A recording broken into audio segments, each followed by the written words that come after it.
मित्रांनो एक सुंदर असा पॉइंट मिळालेला आहे आपल्याला. चला गड्यांनो आपण सारे कोकणात जाऊ, तेथील हिरवी गंमत जम्मत डोळे भरून पाहू.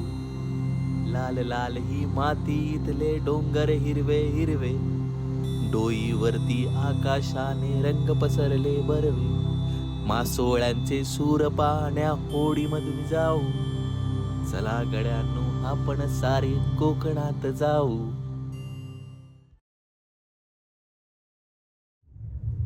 नाश्ता करून झालेला आपला. आता आपण आपल्या ज्या कामासाठी इथे कोकणमध्ये आलेलो आहोत एक्सप्लोर करण्यासाठी, तर ते करण्यासाठी आपण जात आहोत. फर्स्ट आपलं झालेलं आहे गणपतीपुळे, सेकंड होतं हॉटेल समाधान, आणि थर्ड आहे ते म्हणजे प्राचीन कोकण.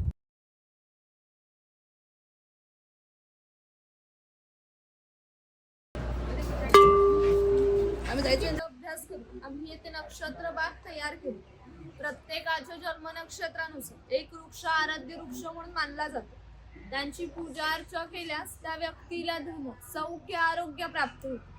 बाहेर बोर्ड लावलाय, जाताना तो तुम्ही पाहू शकता. या कवितेत कवीने कोकणच्या निसर्ग सौंदर्यात सुंदर असे वर्णन केले. या कवितेमध्ये नंदनवन हा शब्द आलाय. या नंदनवन शब्दाचा अर्थ आहे स्वर्गातील इंद्राची बाग. ती जितकी सुंदर आहे तितके आपले कोकणही सुंदर आहे. वर्तमान काळ, गुहेच्या पलीकडे 500 वर्षापूर्वीचा भूतकाळ. इथून पुढे पाहणारात 500 वर्षापूर्वी कोकणी माणसं कशी राहत होती. भगवान परशुराम होऊन गेले. त्यांनी सर्व पृथ्वी जिंकून घेतली व जिंकून घेतलेली सर्व पृथ्वी त्यांनी दान केली. दान केलेली कोणतीही गोष्ट आपण स्वतःसाठी वापरत नाही, परंतु त्यांना राहण्यासाठी भूमी आवश्यक होती. आपण ज्या ठिकाणी उभे आहोत त्या ठिकाणी हजारो वर्षापूर्वी समुद्र होता. त्याच्याशी त्यांनी युद्ध केले व या सुंदर कोकण प्रदेशाची निर्मिती केली. म्हणून या कोकण प्रदेशाला परशुरामांची भूमी असेही म्हणतात. मंदिर आहे. पूर्वी धार्मिक संस्था गाव नियंत्रित करत असत. गावातील गावकरी एकत्र येत असत. गावातील 2 व्यक्तींची भांडणे झाली तर सगळा गाव एकत्र येऊन गाव प्रमुख त्यांच्या समोर न्यायदान करत असत. आणखीन एक महत्वाचं वैशिष्ट्य म्हणजे जगभर अशी प्रथा आहे की प्रत्येक जाती धर्माचे लोक आपापल्या देवांकडे जातात आणि देवाचं दर्शन घेतात. आपण कोकणी माणसं सुद्धा वर्षभर देवळात जाऊन देवाचं दर्शन घेतो. तेव्हा हा देव या पालखीमध्ये बसून प्रत्येकाच्या घरोघरी नेला जातो. म्हणजेच कोकणी माणूस आणि देव यांचं नाते इतक्या जवळचं आहे की आमचे एकमेकांकडे जाणे येणं असतं. या देवीचं नाव आहे वाघजाई. हे नाव जाणीवपूर्वक ठेवलं. असं म्हणतात की ज्या निसर्गात वाघ आहे तो निसर्ग समृद्ध असतो. 500 वर्षापूर्वीचा निसर्ग समृद्ध होता. त्याला आमच्या भावविश्वामध्ये देवत्वाचं स्थान आहे. आम्ही कोकणी माणसं वड, पिंपळ, साप, नाग यांची पूजा करतो. म्हणजेच आम्ही निसर्ग पूजक माणसे आहोत. म्हणून आमच्या देवीचं नाव आई वाघजाई, महाकाली, महासरस्वती, प्रमुख पंचाकन बलरामदेव महाराजा. आज वय प्राचीन कोकण बघायला लांब लांबन पर्यटक आलेले आहेत. तर आपली सगळी पोरा टोरा बाया माणसं म्हातारे कोतारे सगळे तुझ्या पायाशी दर्शन घ्यायला आलेले आहेत. तर कोणाची ढोकरा कोपरा दुखत असतील, कोणाला डायबिटीस झालेला असेल, कोणाची बायपास झालेली असेल, तर आता मी काय तुला सगळं सांगित राहत नाही आहे. पण जी काय त्यांच्या मागं हिरा पिढा असेल, वाकडा तिकडा असेल तर सगळं दूर कर रे महाराजा. ह्यांच्यावर कोणी करणी केला नसेल, कोणी भुताटकी केला नसेल, कोणी देव घातला नसेल, तर तू सीमेचा रखवाली हायस. तर सगळं सीमेच्या बाहेर चिंतून टाक आणि तिथं आलेल्या कोणत्याही घराला धक्का लाव देऊ नको रे महाराजा. ह्यांची कोणला पोरगी भेटत नसेल, कोणला पोरगा भेटत नसेल, कोण लग्नाचं अडकलेलं असतील आणि ज्यांची लग्न झालेली आहेत त्यांना चांगली पोराटोरा होऊ दे आणि त्या पोराटोरांचं लय डिग्री पर्यंत शिक्षण होऊ दे महाराजा. शिक्षण झालेल्या पोरांना मनासारखी नोकरी भेटू दे. आणि जर का साहेबां गौरी गणपती हरिराजा द्याला नाही तर त्या साहेबाचं काय करायचं तर तुला ठाव आहे रे महाराजा. जुनं कोकण बघी आलेलं आहे. कसं प्रत्येकाचं आपापलं गाव असेल, गावात घरदार असेल, जमीन जुमला झाडामाडा असतील, गावाकडे म्हातारी कोतारी माणसं असतील,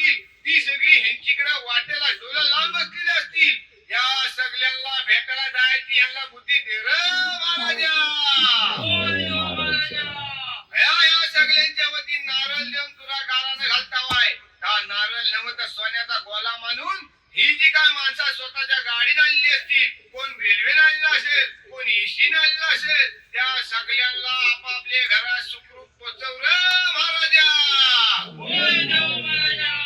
सगळ्यांच्या कामाधंद्यात पुरा ढोरात बरकत दे आणि पुढच्या वर्षी पण होया पर्यटक तुझ्या चरणी येतील अशी त्यांच्या पायात ताकद दे, बुद्धी दे आणि त्यांची रखवाली कर रे महाराजा.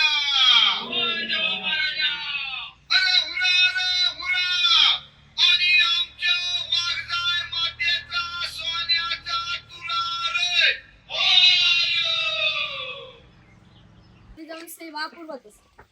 त्या बदल्यात त्यांना पैसे नव्हे तर केवळ धान्य मिळते. म्हणजेच एका नाभिकाला एका कुटुंबातील पुरुषाचे घरी जाऊन केस दाढी करण्यासाठी वर्षभरासाठी 4 पैसे म्हणजे आताचे 8 किलो धान्य मिळत असेल. एवढा अल्प मोबदल्यात ही लोक समाजाची सेवा करत असतात. आमच्या नाभिकाविषयी आणखी थोडं मजेशीर वर्णन आमच्या लोकसाहित्यामध्ये आढळतं. असं म्हणतात की गावातील प्रत्येक गोष्ट ही नाभिकाला माहीत असते आणि नाभिकाला माहीत असलेली प्रत्येक गोष्ट ही गावभर होते. आता तुम्ही आलात, ही गोष्ट ज्या अर्थी आमच्या नाभिकाला समजली त्या अर्थी संपूर्ण गावाला समजली. आमचं सगळं गाव तुमच्या स्वागतासाठी उत्सुक आहे. प्रथेप्रमाणे आपण आधी खोतांच्या घरी जाऊ, मग गावात फिरफटतो. प्रतिनिधी म्हणजे खोत. धार्मिक व राजकीय बाबतीत पहिला मान हा खोतांचा असतो. खोत हा गावचा प्रमुख असेल. गावात न्यायदान करणे, महसूल गोळा करणे, कायदा व सुव्यवस्था सांभाळणे इत्यादी कामे खोतांची असत. ही खोतांची बायको आहे. पूर्वी कोकणी स्त्रिया सुंदरी होत्या आणि शूरही होत्या, परंतु त्यांना स्वातंत्र्य नव्हते. माझ घरचा उंबरठा हीच त्यांच्यासाठी मर्यादा होती. ती खोतांची 2 मुले आहेत. ती आपला परंपरागत खेळ सोंगट्या खेळतात. हाच खेळ महाभारतामध्ये धर्मराज आणि दुर्योधन यांच्यामध्ये देव या नावाने खेळला गेला. खोत ज्या उंचवट्यावर बसली त्याला ओटी असे म्हणतात. गावातील मान्यवरांनी ओटीला बसायचे. ती समोर आहे ती पडवी. सर्वसामान्यांनी पडवीला बसायचे. खोतांच्या उजव्या बाजूला देवघर, डाव्या बाजूला स्वयंपाकघर, मागच्या बाजूला माझघर म्हणजेच पूर्वीची बेडूक. घराचे छप्पर पहा. वरती छोटे छप्पर, मध्ये गॅप, त्याखाली मोठे छप्पर. कारण कोकणामध्ये उष्णता फार असते. घरातली उष्ण हवा सतत या गॅप मधून बाहेर पडते व बाहेरची थंड हवा तिची जागा घेते.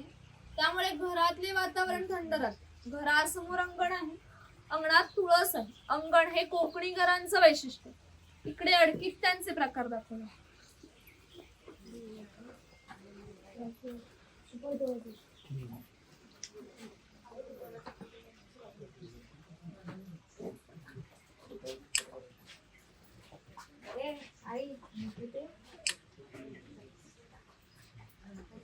सोनार हा गावातील महत्वाचा घटक होता. गावातील महिलांना लागणारे दागिने व विविध देवदेवतांना लागणारे दागिने हा सोनार बनवून देत असतो. यांच्या अप्रतिम कलाकुसरीमुळे यांच्या दागिन्यांना जगभर मागणी होती. शिमगा, नवरात्र, अन्नीवेळी ग्रामदेवतेला दागिने घालण्याचा मान हा सोनाराचा असतो. कोकणातील बंदरांना 5000 वर्षापूर्वीचा इतिहास. या बंदरांमधून निर्यात होणाऱ्या वस्तूंमध्ये हस्तकौशल्याच्या वस्तू, हस्तिदंती वस्तू, तलम कापड, शंख, शिंपले इत्यादींची निर्यात हा वाणी करत असेल. त्याबदल्यात संपूर्ण जगातून भारतात सोने येत असे. म्हणजे जे भारताने सुवर्णयुग अनुभवले त्याची प्रवेशद्वार ही कोकणची बंदरे. खोबरेल तेलाचा वापर जास्त प्रमाणात करत असतो. शेतकरी आपल्या बागेतील खोबरे स्वतः तेलाकडे नेऊन देत असतो व तेली त्याच्या देखत तेल पाडून देत असतो. हा तेलाचा घाणा आहे. याला खुंट असे म्हणतात. यामध्ये खोबरे घातले जातात. हे जो उभे लाकूड दिसते त्याला कोकणी भाषेमध्ये लाट असे म्हणतात.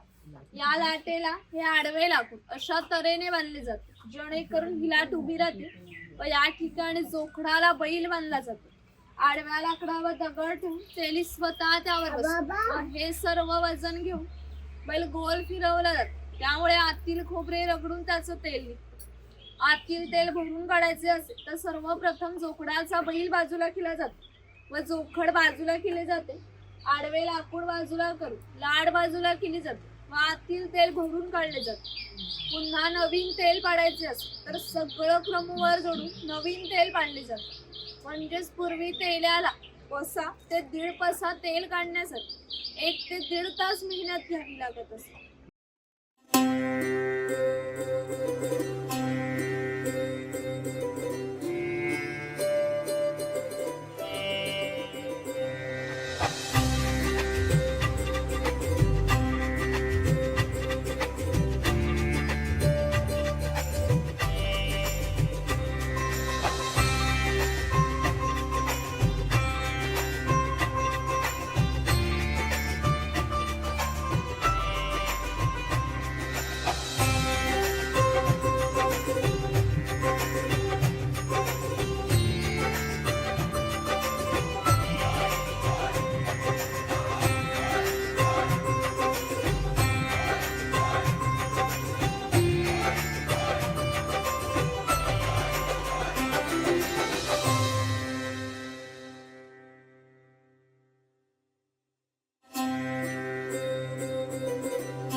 few moments later. मित्रांनो, एक सुंदर असा पॉइंट मिळालेला आहे आपल्याला. वाव, म्हणजे इथनं एवढं क्लिअर क्रिस्टल वॉटर कोकणामध्ये आहे. तुम्हाला बघायचंय, दाखवतो मी तुम्हाला. वेट.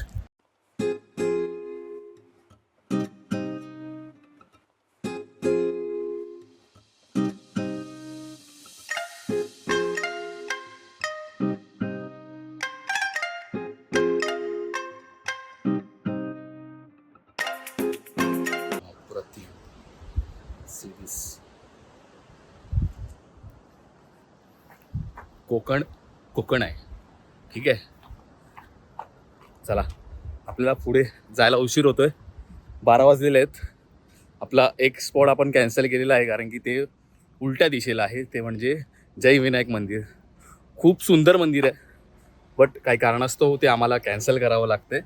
पण ठीक आहे, नेक्स्ट टाइम आम्ही जेव्हा बाईक राईड करू तेव्हा ते मंदिर नक्की करू. तर चला आपण जाऊया आपल्या पुढच्या डेस्टिनेशनला. ते म्हणजे आहे महाराष्ट्रातला सर्वात सुंदर बीच, तो म्हणजे आरेवारी बीच. तो एक व्ह्यू, जो एक टर्निंगचा जो व्ह्यू आहे तो बघण्यासाठी मी एकदम जास्त उत्सुक आहे. आणि 15 मिनिटावरतीच आहे गणपतीपुळ्यावरून, आणि तिथून आम्ही मग पुढे मालवणमध्ये एंटर करणार आहे. अजून एक बीच दाखवणार आहे तुम्हाला, तो अजून सिक्रेट आहे. तिकडनं जो सनसेट पॉइंट आहे, सनसेट जो दिसतो आपल्याला, अप्रतिम. तर चला आपण आपली जर्नी पुन्हा कंटिन्यू करूया. आणि आपण आता जातोय आरेवारी बीचला. चला.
अनुभवायचं असेल ना, तर तुम्हाला आयुष्यात एकदा तरी कोकणाची ट्रिप करावी लागेल.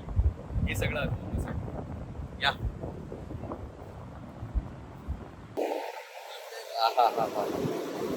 क्या बात आहे. अथांग असा समुद्र. हा 2 दिवस काढा सुट्टी आणि या कोकणात. काय तुम्ही करताय यार.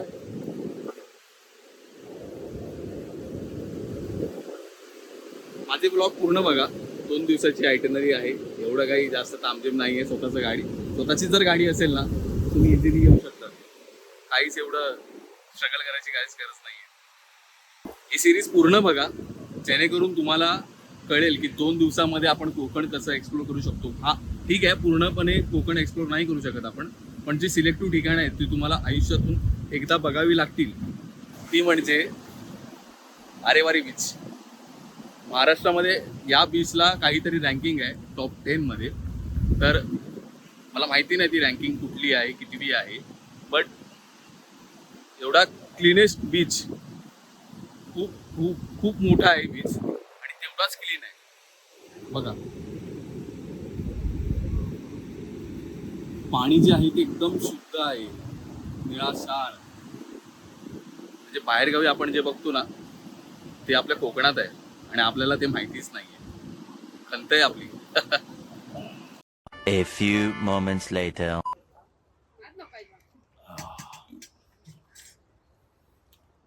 खूप जास्त गरम होते आणि त्यात आम्ही दोघांनी पण ब्लॅक घातले. म्हणजे सूर्याचा प्रकोप आमच्यावरतीच. 2:30 वाजलेले आहेत. आम्ही जेवणासाठी थांबलेलो आहे. लाईट लंच करतोय आम्ही. घावणे ऑर्डर केलेत, चटणी, सोलकढी, पाणी आहे, बस. अजून काय पाहिजे? आणि समोर समुद्राचा सी व्ह्यू. चला जेवूया आणि पुढे जाऊया. खूप जास्त बाईक न चालवता सुद्धा एवढा थकलेला चेहरा झालेला आहे, कारण की कालपासून आम्ही दोघंही झोपलेलो नाही आहे. ऑलमोस्ट आता 24 तासाच्या वरती होती. अजून आम्हाला 7 ते 8 तासाचा प्रवास करायचा आहे. 7 ते 8 तास आम्हाला जागा राहायचं आहे, त्याच्यानंतर मग आम्हाला झोपायला मिळणार आहे. तर फायनली आपण आपल्या रत्नागिरीमधल्या लास्ट लोकेशनला आलेलो आहोत. ते म्हणजे Kasheli beach. Kasheli table point जो आहे, तुम्हाला दाखवतो खाली गेल्यावरती. तुम्हाला सर्वांनाच माहिती असेल, भन्नाट व्ह्यू आहे इथनं.